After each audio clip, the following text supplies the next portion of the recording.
I think a nerd is just somebody who's really cool, loves to know more about things that are going on around them. Someone who's comfortable with liking things that might be on the fringes and being okay with themselves. It's having interests that are not necessarily mainstream. And not necessarily interested in sex at an early age.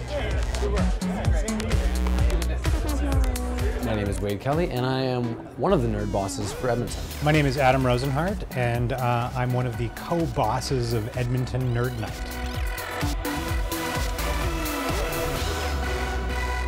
Nerd Nite's a pretty simple formula. We get some presenters together who we think are sciencey or arty or who are just generally nerdy, but can put on a good presentation. Sciences, philosophy, art, music, whatever strikes their fancy and is sufficiently nerdy. Nerds are definitely cool. Look at this bar. We chose this bar. We obviously have some taste.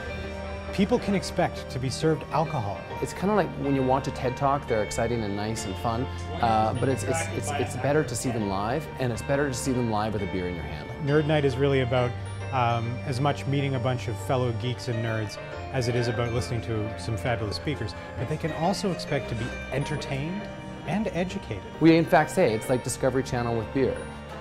I think you'll see tonight that nerds on occasion like to imbibe in more than just knowledge. All right, so talking about the speed of light, we have to define what the speed of light is. And so here I've thrown up a bunch of numbers. It started in Boston in 2003. It moved to New York. They occur in over 50 cities across the world.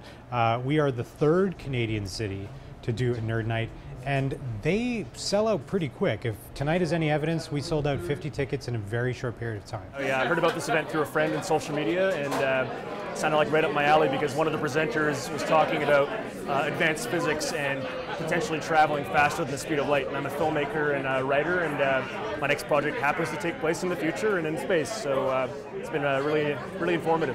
If you're going to high school, university, you're going to a class, you're taking exams, you're writing papers. If you're going to something like this, it makes it real life. So you're learning tons while, I mean, it's still a fun experience. What I'm really looking forward to seeing tonight is just the looks on people's faces as they get to experience the different areas of expertise of our speakers. I'm ready to see the audience have their minds blown.